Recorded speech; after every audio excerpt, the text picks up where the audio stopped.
All right, our last section for today is about George. And in this section, he is age 8, so around second, third grade. Quit throwing bottles in the street, man, 8-year-old George Jenkins yelled at his older brother, Garland. You can't make me, his brother taunted back. He picked up a green wine bottle he found in the gutter and tossed it onto the hard concrete of Muhammad Ali Avenue in Newark, New Jersey. It shattered into dozens of glistening fragments that shimmered in the sunlight. Suppose a car runs over the glass and gets a flat tire, George asked. Garland was almost 10, and George didn't think he acted his age. Too bad for them, Garland said as he tossed another bottle. Hey now, look at that one. 2 bounces and a smash. He cheered as the brown beer bottle exploded and shattered. Hey man, I'm out of here. I don't want to be late because of you. George glared at his brother before hurrying off in the direction of Louise A. Spencer Elementary School. Garland, he noticed, headed off in the other direction, once again skipping classes for the day. George loved school. Even though it was located in what was described as the inner city, it was a relatively new and neat and clean school. His third grade teacher, Miss Viola Johnson, was a tiny ball of energy with a high-pitched voice and the same honey-colored skin as George's mother. There was no doubt as to her power and authority in that classroom. Mrs. Johnson made every day an adventure, and George hated to miss school, even on the days when he was sick. George slid quietly into the room, only a couple of minutes late, and grinned at Miss Johnson, who noticed his tardiness but said nothing. Today, she began, we're going to continue talking about the writer named Shakespeare. How long ago did he live? She asked the class. 400 years ago, they responded immediately. How many plays did he write? 37. George had no idea that Shakespeare was not usually taught in third grade.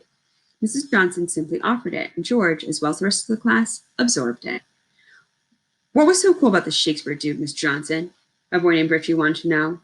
George wished he would shut up so Miss Johnson could talk. Well, for one thing, Shakespeare wore an earring. Miss Johnson offered. For real? Real gold? Richie seemed impressed. Here's another interesting fact, Miss Johnson said. In order to seek his fortune as an actor and writer, Shakespeare ran away from home shortly after he got married, leaving his wife and 3 children to make it without him. Miss Johnson explained. Sounds like your daddy, Richie yelled to the boy sitting next to him. Both of them cracked up with laughter. Every Tuesday, she told them all about Shakespeare's time, about kings and castles, as well about the rats and fleas that lived in the straw that most people used for bedding. Did you know that during Shakespeare's time, almost a third of the people who lived in London died one year from something called the Black Plague? She asked the class. Why? George asked. There were very few doctors at that time, and they didn't know what we know today about cleanliness and sanitation. Most people just threw their garbage out the window every morning, as well as the contents of their chamber pots. That's what they used at night. Toilets had not been invented yet. Yuck, the class responded. The class listened, fascinated and entranced with her stories, which taught them history, literature, math, and science without them even being aware of it. She passed out a children's version of Hamlet, full of pictures and explanations, and let them read the play and act out the fight scenes. Every day went quickly in Miss Johnson's class, but she often stayed after school with them to make cookies or build projects. She even took them into New York City sometimes to let them see live plays on Broadway or hear orchestra concerts at Lincoln Center. George loved to listen to the drums and horns and violins as they mixed up together in that huge concert hall. When her students formed the Shakespeare Club, Miss Johnson even helped them get sweaters. They were a deep burgundy color with the name of the club embroidered on the pocket. George and his classmates wore them proudly to a concert one afternoon. During the intermission, a woman wearing too much perfume and a mink coat that's a fur coat, an expensive fur coat, even though it was the middle of spring, walked up to George and said, "What lovely sweaters you and your classmates are wearing." "Thank you, ma'am," George said with a grin, touching the careful embroidery. "Well, what private school do you children attend?" the woman asked. Miss Johnson walked over to the woman and said proudly, "These are students from Louise Spencer Elementary, a public school in the Central Ward." "But they're so well behaved," the woman said with surprise. "Isn't that school in the ghetto?" Miss Johnson gave the woman a look that could have melted that mink coat and led her students away. George looked back at the woman with hurt and confusion. He wished he could have tripped that smelly old lady. On the way back home from his trip, George, always the quiet kid, sat alone on the bus seat. "Mind if I sit next to you, George?" someone asked. George looked up and pulled his long legs out of the aisle and smiled at her. "Sure, Miss Johnson." "Did that woman upset you?" she asked. George shrugged. "I don't know. She smelled like mothballs." "There will always be people like that, you know," Miss Johnson explained. "Yeah, I know. And you can either let them hold you back, or you can ignore them and go on and do your thing." "Yeah, I know." George didn't want to admit how much the woman's words had hurt. He changed the subject. "That was a good concert, Miss Johnson. I think it's really cool that you take us to stuff like this.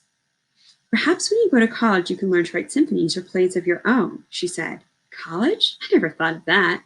To George, the idea of college seemed like something foreign and vague, like going to China or the moon. Of course you'll go to college. You're one of the smartest children in my class. Miss Johnson spoke with certainty. I have high hopes and great expectations for you, George. Maybe you do, but some kids think it ain't cool to be smart, you know, George told her. That's the dumbest thing I ever heard, Miss Johnson said loudly. The other kids on the bus looked up to see what had upset her. You don't understand, George said quietly. It's hard to fit in with your boys if your grades are too good. Nonsense, Miss Johnson replied. You don't really believe that. George grinned at her. Yeah, I guess you're right. I guess I don't really care what they think of me. College is cool, George. If you can fit in there, you've got it made. Doesn't it take a long time? George asked, chewing on his lip. He felt a combination of excitement and wonder. It takes 4 years to complete the first part of college, she explained. At the end of that time, you'll be 4 years older, whether you go to college or not, so you might as well go and get as much knowledge in your head as you can. George looked out of the bus window and thought about what she had said.